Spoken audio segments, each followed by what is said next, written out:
What would you do if the scruffy backpacker you almost kicked out turned out to own the entire hotel? That's exactly what receptionist Emma Rodriguez was about to find out on the day that would change her life forever. The splash came first, water exploding against marble, gasps ricocheting around the Grand Plaza lobby. Emma Rodriguez hauled herself out of the fountain, soaked to the skin, a strand of pondweed dangling from her hair like a tragic crown. Phones lifted instantly, tourists whispering, staff frozen between rushing to help and savoring the spectacle. Emma, cheeks burning, declared in a trembling voice, "I'm fine, perfectly fine." Freeze frame. 3 words hung in the air like a drumbeat. 3 weeks earlier, the Grand Plaza lobby was designed to intimidate. Marble columns soared skyward, chandeliers threw soft light across velvet seating, and the faint clink of fine china drifted from the tea service in the corner. Emma manned the front desk with her usual mixture of composure and determination. 26, sharp eyes behind a polished smile, she treated her post like both a battlefield and a stage. Every guest was a test of professionalism, every shift a performance.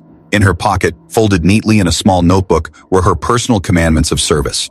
At the top of the most recent page, she had written in careful block letters, "How not to look poor in fancy places." She dreamed of one day leaving this lobby for her own bookstore cafe, a space filled with stories and warmth instead of marble and suspicion. Until then, she policed appearances as fiercely as the general manager.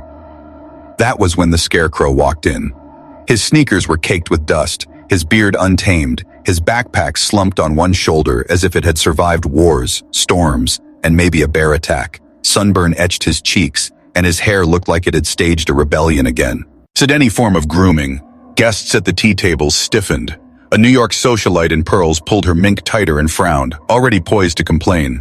Emma's spine straightened like a soldier bracing for fire. She left her post and cut him off before he could sink the hotel's immaculate image any further. "Sir," she called, voice tight but coated in professional sweetness. "May I help you? Are you lost?"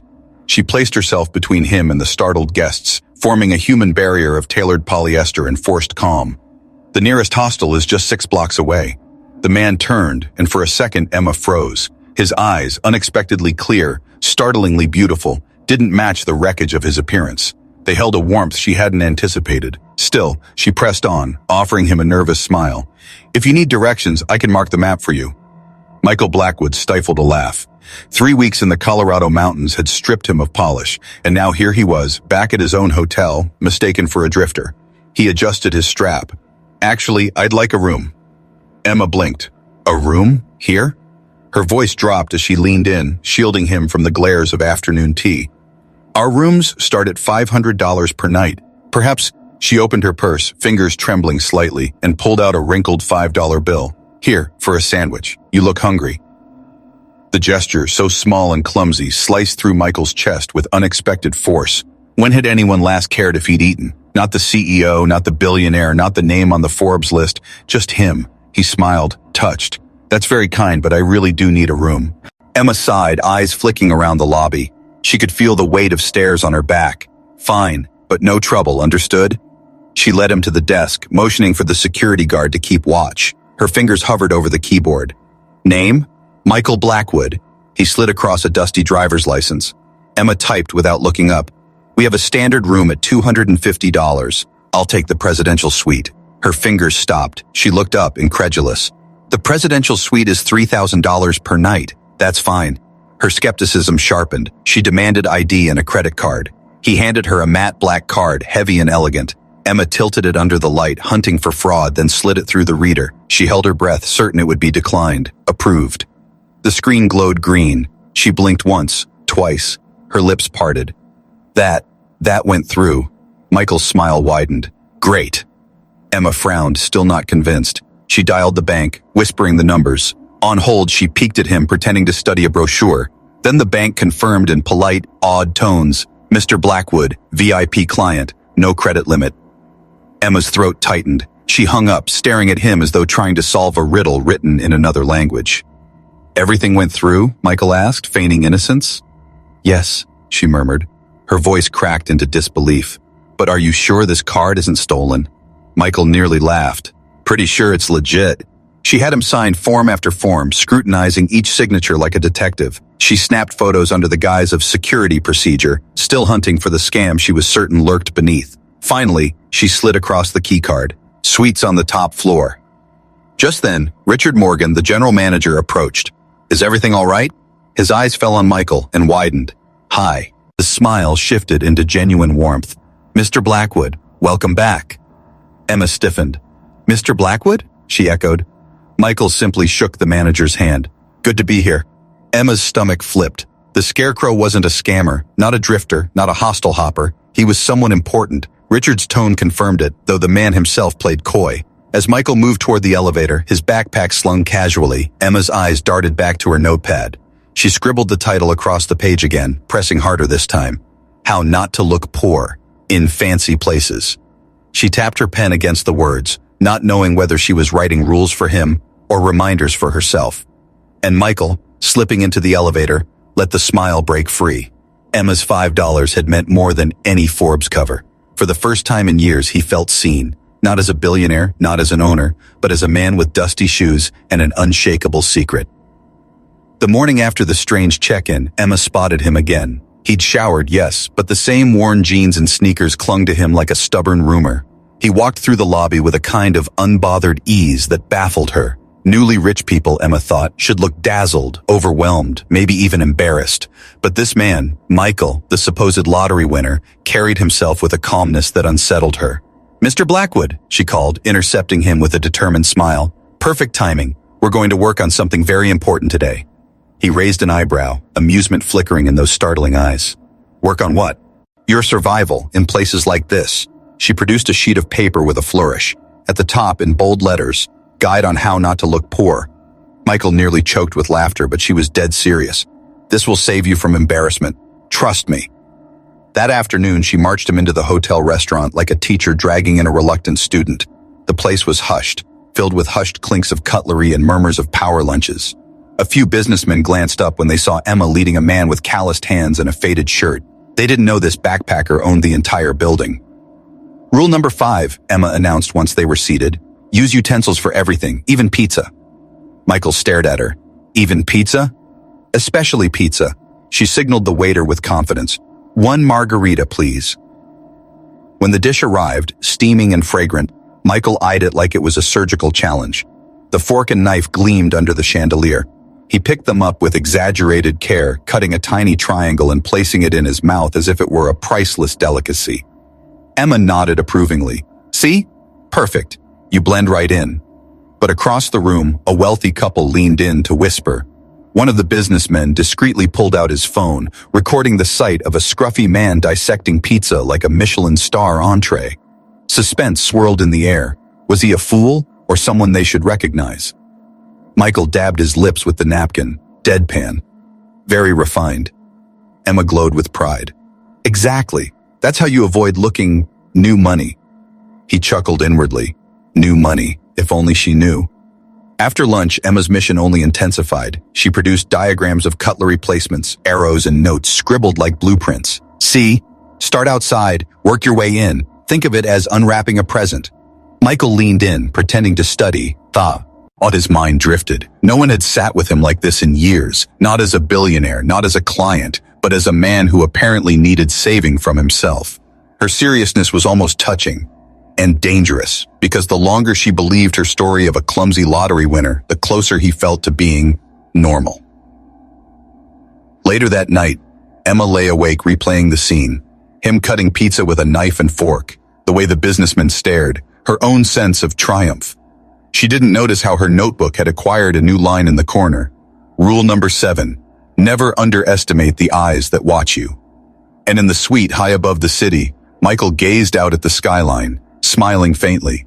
The game had begun, but he wasn't sure anymore if he was playing her or if she was unknowingly teaching him something he'd forgotten long ago. The restaurant glittered with a kind of untouchable elegance, the kind Emma usually only admired from afar. Crystal chandeliers hovered above like constellations trapped in glass. Every table was a small stage, businessmen whispering over power contracts, socialites swanning behind masks of pearls, a senator's wife raising her eyebrows at the caviar presentation. This was not the kind of place Emma would ever dine in by choice. On her salary, it was half a month's rent. But she was here for a reason, to test Michael, to prove he could pass for a man who belonged in such a world. Michael, however, didn't seem nervous at all. He leaned back in his chair, studying the gilded ceiling as if it were nothing more than a forest canopy.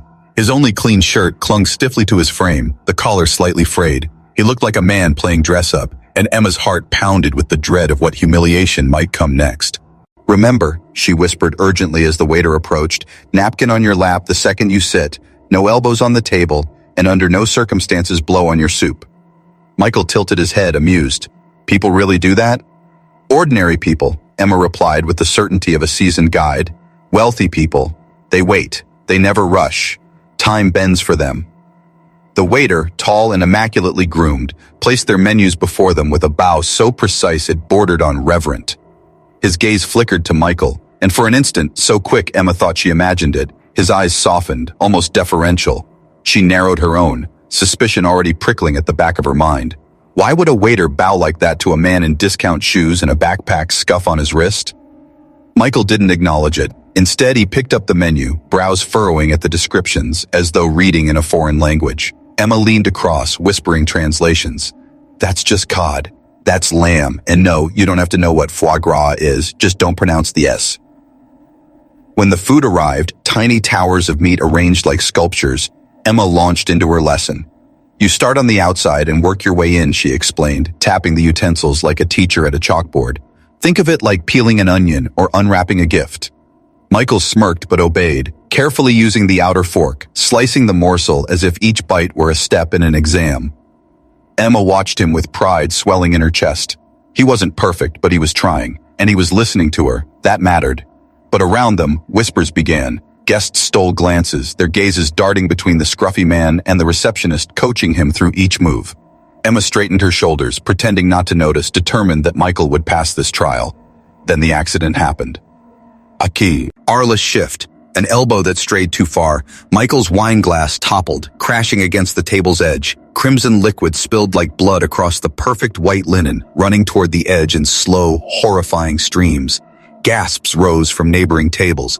Emma froze for half a second, then leapt into action. "Cold water," she snapped. "Always cold water, come on!"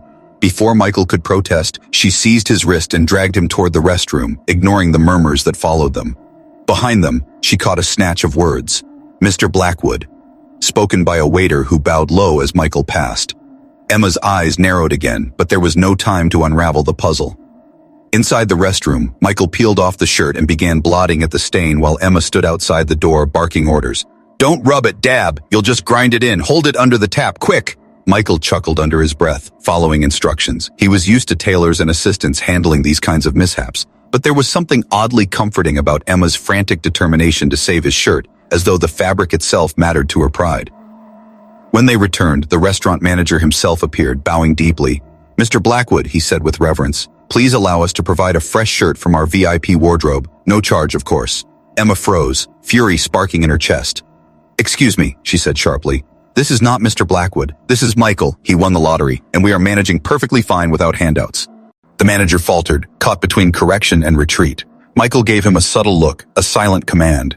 The man bowed again and withdrew, leaving Emma bristling. She turned on Michael. "Why do they keep calling you that? Blackwood? Do you know someone here?" Michael shrugged, feigning confusion. "Common name, maybe." But Emma's mind raced. The waiters, the manager, the bowed heads, his effortless shifts into foreign languages. The phone calls that sounded suspiciously like corporate negotiations. The pieces were aligning against her will. That night, Emma sat alone in her apartment, her laptop casting a pale glow across her tired face. She had resisted Googling him before, clinging to the belief that she didn't need to know, that the story he'd given her was enough. But suspicion had clawed too deep. Her fingers hovered above the keys before she finally typed it. Michael Blackwood. The search results exploded onto the screen. Headlines blared, CEO of Blackwood Hospitality Group, net worth $8 billion. Photos showed him in sleek tuxedos, standing beside senators, royalty, Hollywood stars. Magazine covers bore his face under headlines like the Billionaire Hotel King. There was no mistaking it, the same jawline, the same piercing eyes that had once looked at her over a slice of pizza. Emma's breath caught, heart pounding. She scrolled frantically, article after article confirming what felt like a cruel joke. He wasn't just wealthy, he wasn't just someone important. He owned the hotel, he owned her workplace, and she had given him a $5 bill for a sandwich. She had lectured him about not looking poor. She had proudly drawn diagrams to teach him cutlery etiquette. She had written him into her notebook as a project. Tears stung her eyes. Every laugh they had shared, every smile, every small victory of her lessons, it all collapsed into humiliation. To him, he must have been entertainment, a receptionist who thought she was teaching a billionaire how to eat pizza with a fork. She slammed the laptop shut, chest heaving. The humiliation was unbearable, her pride crushed under the weight of his deception. She whispered into the silence, her voice breaking. I was his experiment, his joke. Across the city, high in the presidential suite, Michael stood by the window, gazing at the glittering skyline.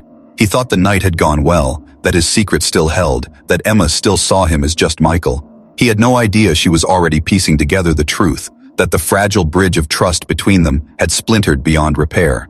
Tomorrow, she decided, he would know. She would confront him in the one place neither of them could escape, the lobby, under the eyes of everyone.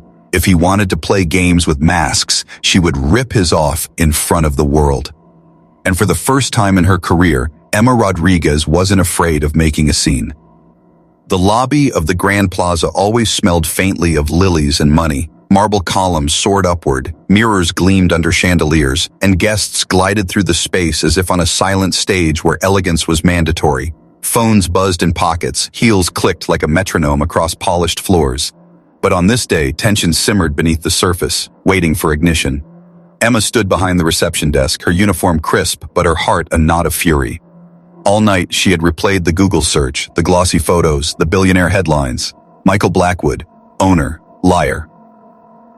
The humiliation burned deeper with each passing hour. She had treated him like a lost backpacker, handed him $5 for food, drawn little diagrams to teach him cutlery rules, while all along he had been watching her stumble through his private joke. She couldn't forgive it. She wouldn't. Today, she would end it. The elevator door slid open with a quiet sigh. Michael emerged, wearing a freshly pressed shirt, no backpack in sight. He looked different, cleaner, sharper, but the calm, almost boyish smile was the same. The sight of it made Emma's blood boil. How dare he smile, as if they were still allies, as if last night hadn't shattered everything. She stepped out from behind the desk before she lost her nerve. Her heels struck the marble with sharp authority. Mr. Blackwood, she called, loud enough to draw glances from the bellboys, the concierge, the early check-in guests. Michael paused. His smile faltered. Emma, he said softly, as though he could contain this storm with just her name. But Emma's voice carried like a whip crack across the lobby. Don't you dare say my name like that, not after what you did. Heads turned. A businessman lowered his newspaper. A group of tourists clutching their phones edged closer, sensing drama. Suspense filled the air like static. Michael held up his hands. Emma, let's talk privately, please. Privately? Her laugh was bitter, sharp. That's all this was to you, wasn't it? A private joke? The receptionist teaching the billionaire how to use a fork. The poor girl who thought she was helping a man who didn't belong here, when in fact he owned the place. A ripple of gasps spread through the crowd. Guests pulled out phones, recording. A bellboy mouthed, "Billionaire?" to another, and both whipped out their devices. The chorus of whispers grew louder. Is that true? Blackwood, the owner? Michael's jaw tightened. He could feel the cameras rising like a tidal wave. Emma, I never meant to humiliate you. Never meant to humiliate me. Her voice cracked with fury. Do you know how it feels to be turned into a fool in front of everyone? To pour yourself into helping someone, only to find out you were nothing but entertainment? She jabbed a finger at him, shaking. I was your charity case, your puppet. No. He stepped closer, urgency in his voice. You were never a joke to me, not for 1 second. I just wanted to be seen without the suit, without the name. You saw me, just me. But his words only stoked the fire. You don't get to decide what I saw, she snapped. You lied. You let me believe you were someone else, and the worst part, you let me humiliate myself while you stood there with your billions in your pocket. The crowd was thick now, phones raised high like courtroom gavels. Each angle captured her trembling voice, his stricken face. The story was no longer theirs, it belonged to the internet. Richard, the general manager, approached cautiously, his face pale. Emma, please, maybe step into the office. No, she cut him off, her voice steady despite the tears threatening her eyes. Everyone should hear this. Everyone should know what kind of man owns this hotel. A man who plays games with dignity, who toys with the people who work for him, who toys with me. Michael reached out, desperate. Emma, I swear to you, She stepped back sharply. Her heel slipped on the slick marble, and before anyone could react, she toppled sideways. A scream tore from her throat as she hit the edge of the fountain and splashed into its cold, chlorinated water. The sound reverberated like a gunshot. Gasps and laughter erupted at once.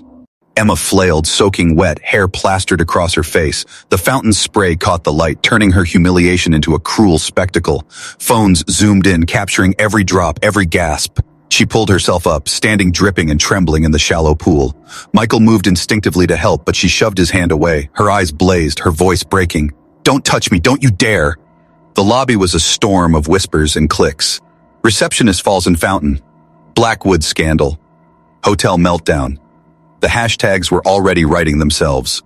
Emma climbed out, water dripping onto the marble floor, her uniform clinging to her like a second skin.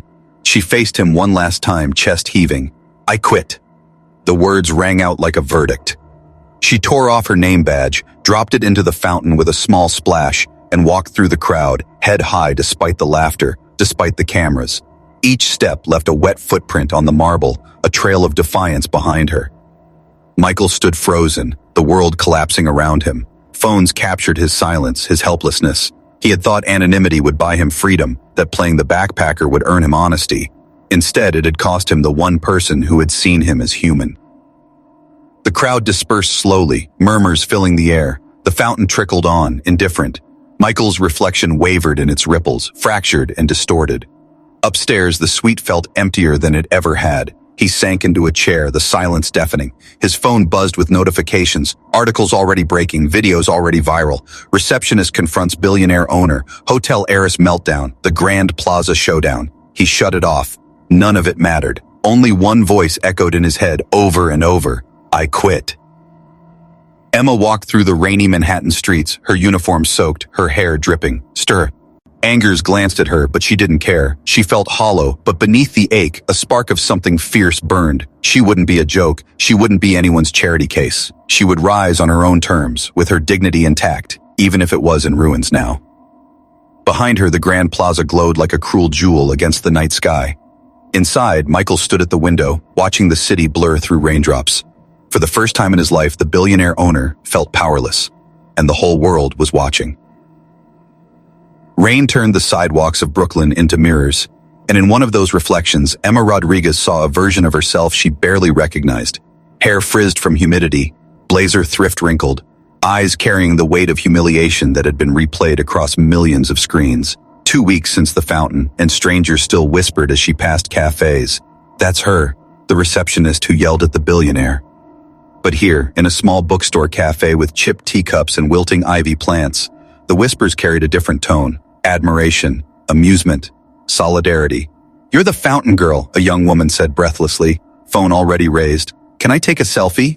Emma forced a smile. Yes, the fountain girl, she thought. Not Emma, not receptionist, not dreamer of bookstores, just the woman who tried to teach a billionaire how to use coupons. Book's Tears, the oddly named independent bookstore, had become her sanctuary. Harold, the eccentric owner with a philosopher's beard and a soft spot for misfits, had offered her the job after recognizing her viral face.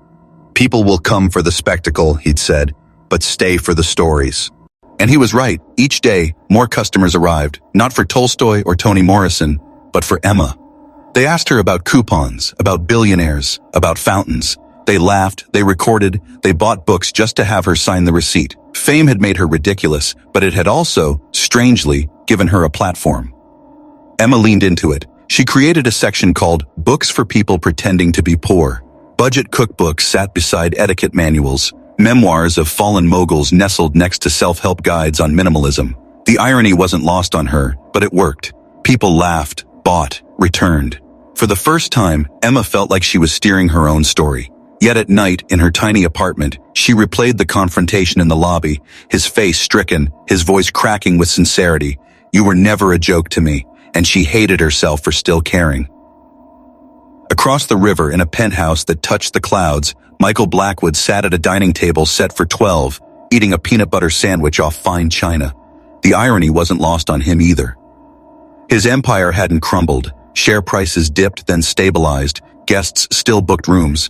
But his reputation had shifted. The internet called him the slumming CEO, a man so out of touch he had to disguise himself as poor for fun. The memes were brutal. "Teach me, sensei," one captioned photo said, showing Emma scolding him with a fork.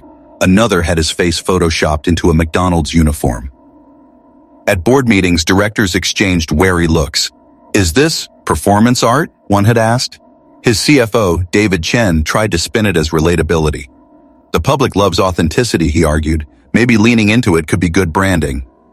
But Michael wasn't thinking about branding. He was thinking about Emma, about her notebook full of ridiculous but wise rules, about her laughter in Central Park over popcorn, Eonut butter sandwiches, about the fury in her eyes when she shouted, "You made a fool of me." For the first time, money couldn't fix what he'd broken. He tried, in his own clumsy way. He stopped dining at Michelin-starred restaurants and started clipping coupons from newspapers. He insisted his assistant book economy flights, sat in middle seats, walked through airports without an entourage. Cameras followed, skeptics laughed. "He's cosplaying poverty again," they wrote. But Michael wasn't chasing headlines. He was chasing the ghost of Emma's approval. Still, the emptiness lingered. The peanut butter tasted like penance. The bookstore was packed on a Friday night. Harold had convinced Emma to host her first workshop, How to Spot a Disguised Billionaire. She stood nervously at the front, notes in hand, facing 20 eager faces. "Rule number 1, she began, her voice steady. "If someone claims they learned 5 languages from Netflix, they're probably not telling you the whole truth." Laughter rippled through the crowd. "Rule number 2. If every waiter in a 5-star restaurant greets them by name, but they insist they work at McDonald's, be suspicious." More laughter, nodding. Emma warmed to it, letting the humor mask her ache. "And rule number 3, if they pull out a matte black credit card after you've offered them $5 for a sandwich, run." The room erupted. Phones recorded, comments streamed online. Emma bowed slightly, cheeks burning with both pride and shame. It was her story now, retold on her terms. At the back of the room, unnoticed, a man stood in the shadows, watching. Michael. He had traded his tailored suit for jeans and a plain t-shirt. No entourage, no watch that cost more than rent. Just him, holding a battered copy of Great Expectations like a shield. He listened as she turned their private misadventures into comedy, into survival. He wanted to laugh too, but mostly, he wanted to weep. After the crowd dispersed, he approached cautiously. Emma was shelving books, humming faintly, her back to him. "Emma," he said softly. She froze, turned, her eyes widened, then narrowed. "You," she breathed, as though the word itself tasted bitter. He raised his hands. "Please, just hear me out." She crossed her arms. "Here to buy a coupon book?" His smile was pained. "Here to apologize. Again." Her laugh was sharp. "Apologies don't erase lies." "I know, and I don't expect forgiveness, but Emma," he swallowed hard, "I can't stop thinking about you. About how you saw me before the money. About how you gave me $5 when you thought I was hungry. No one has cared like that in years." Emma's throat tightened despite herself. She shook her head. "You think that excuses everything?" "No, but it's the truth, and I'd rather give you the truth late than keep lying." She studied him, the simplicity of his clothes, the rawness in his voice. No cameras, no audience, just a man stripped of pretense. For the first time since the fountain, she saw not the billionaire, not the prankster, but Michael. Silence stretched. Harold pretended to rearrange poetry books in the back, listening. Finally, Emma spoke. "You ruined my life, you know. Made me a meme, a joke."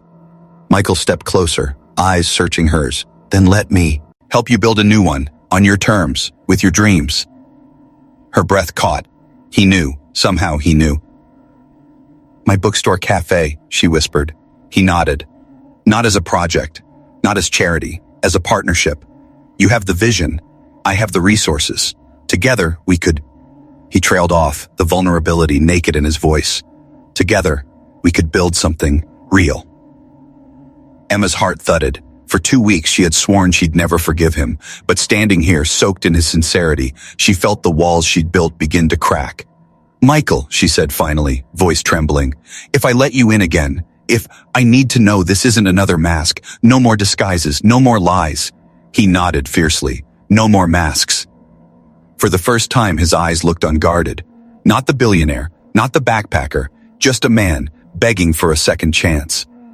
Emma exhaled slowly, torn between fury and longing. She didn't answer, not yet, but she didn't walk away either. And that, Michael realized, was the first miracle. They chose dusk because New York looks kinder at that hour. The sky bruised to violet, windows lit like constellations, the river a slow vein of mercury. On the Grand Plaza rooftop, someone had strung warm bulbs in swoops that made the city feel human-sized. The table was small this time, plain white plates, a bowl of strawberries, 2 paper cups. Emma touched the rim of one, the cardboard soft with condensation, and fought the urge to laugh. 3 weeks ago, candles that smelled like faraway mountains. Tonight, lemonade in paper cups and the faint scent of wet stone after a passing shower. "I almost didn't come," she said. Michael nodded, both hands wrapped around his cup like it was fragile. "I knew you might not." Silence draped itself between them, but it wasn't empty. It hummed with the weight of everything unsaid. Below, cabs slid along the avenue like drops of amber. The fountain that had made her infamous sparkled far below, innocent as a child. "I watched your town hall," she said finally. "Twice." He swallowed. "I meant every word."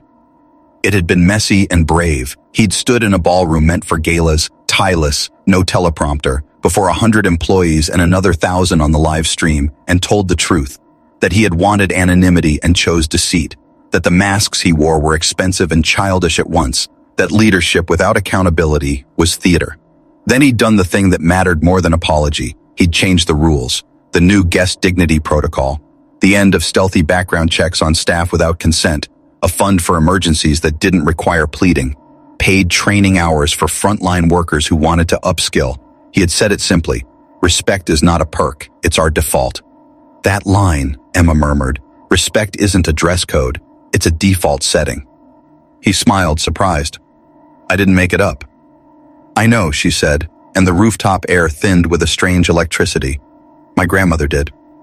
Michael didn't answer. He just stood, the hesitance of a boy about to open a gift that might not be his to touch, and motioned for her to follow.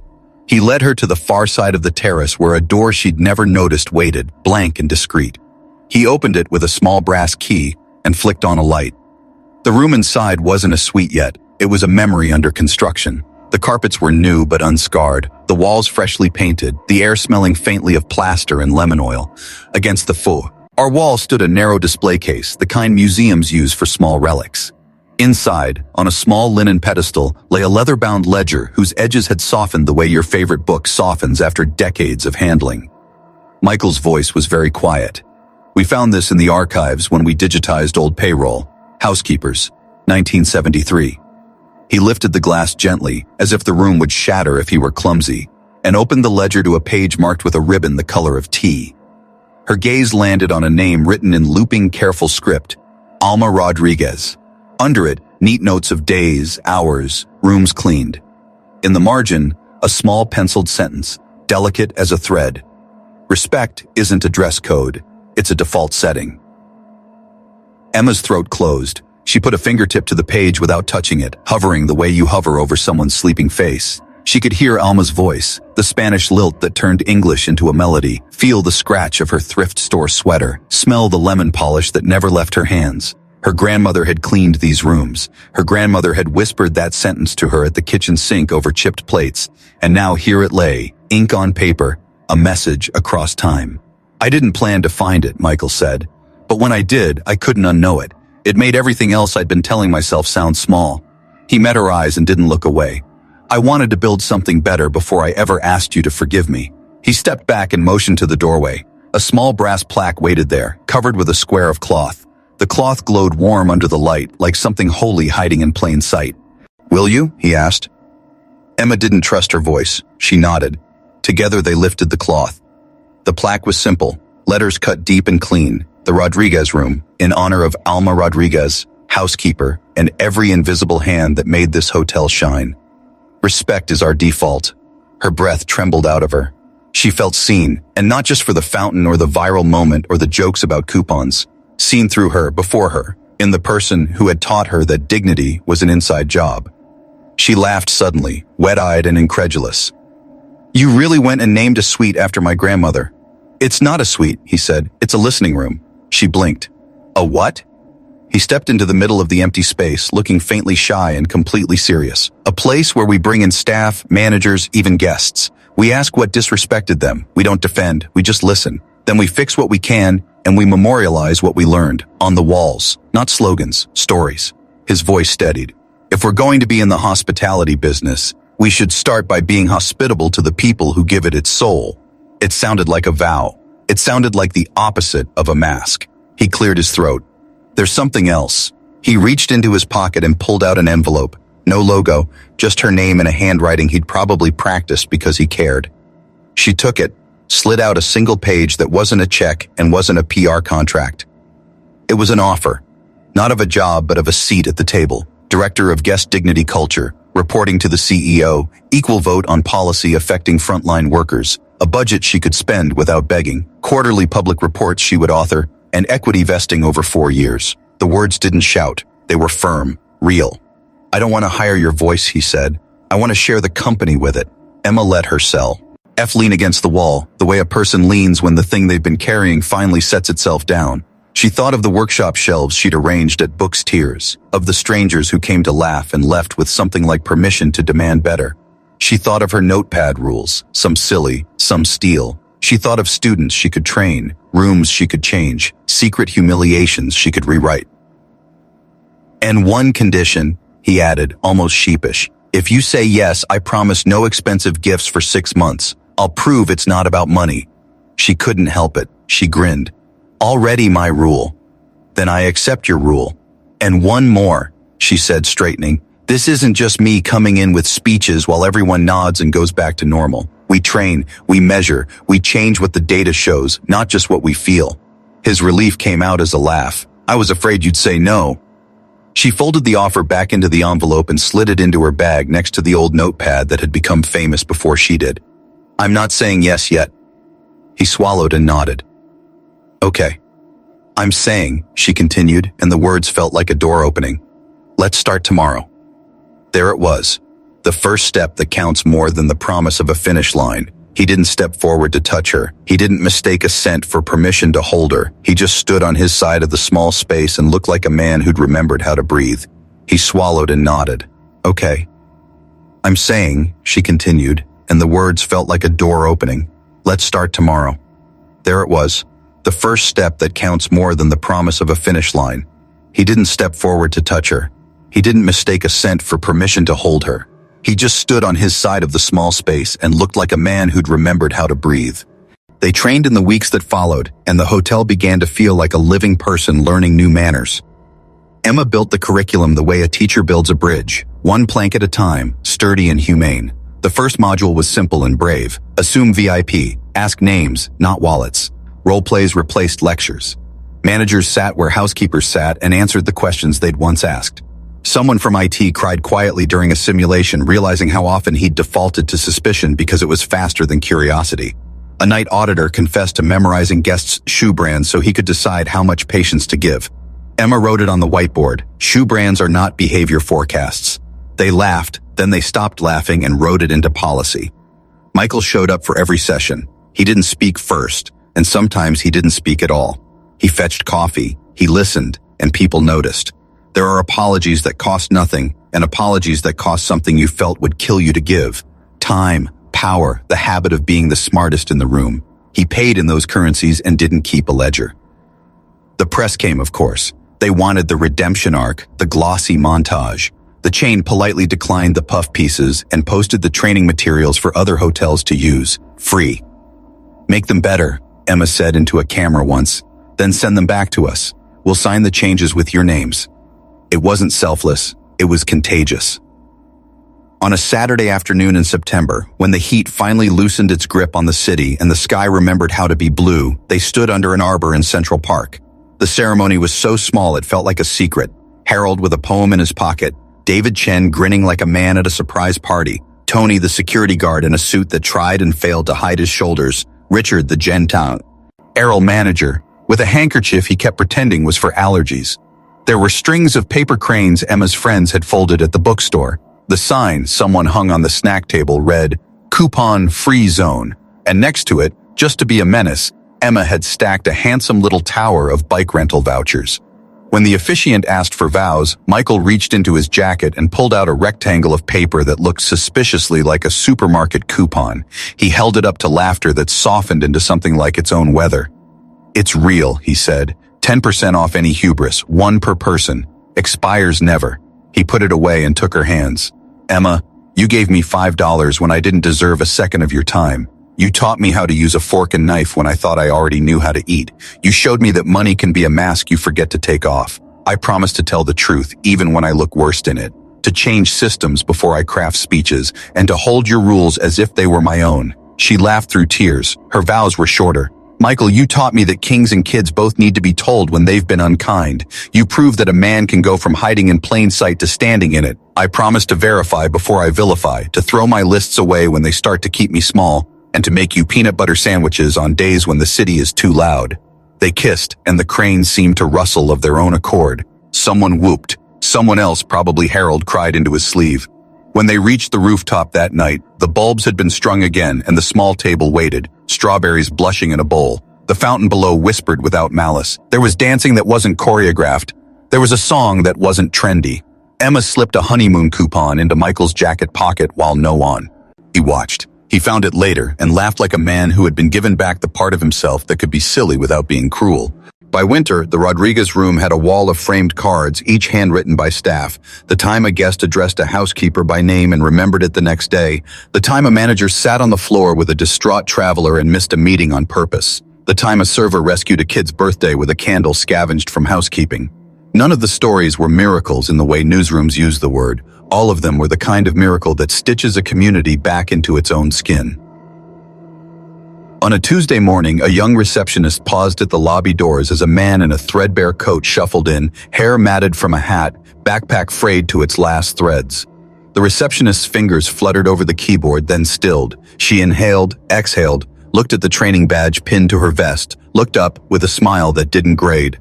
"Good morning," she said. "Welcome to the Grand Plaza. What name should I put the room under?" The man blinked, as if surprised by the absence of friction. He managed a thank you that sounded like it had traveled a long way to find its voice. Emma watched from the mezzanine and didn't cry. Exactly. The feeling was fuller than that. Michael came up beside her, his shoulder near but not heavy. They didn't need to look at each other to know they were thinking the same thing. "This city," he said softly, "is going to make us earn it every day." "Good," she said. "I don't want it if it's easy." Downstairs, the fountain tossed light across the marble like handfuls of coins. Somewhere in the archives, a ledger grew older without growing less true. On a wall upstairs, a sentence spoke in ink to anyone who wanted to hear it. Respect isn't a dress code, it's a default setting. And for once, the internet didn't get the last word. The lobby did. The people did. They always had.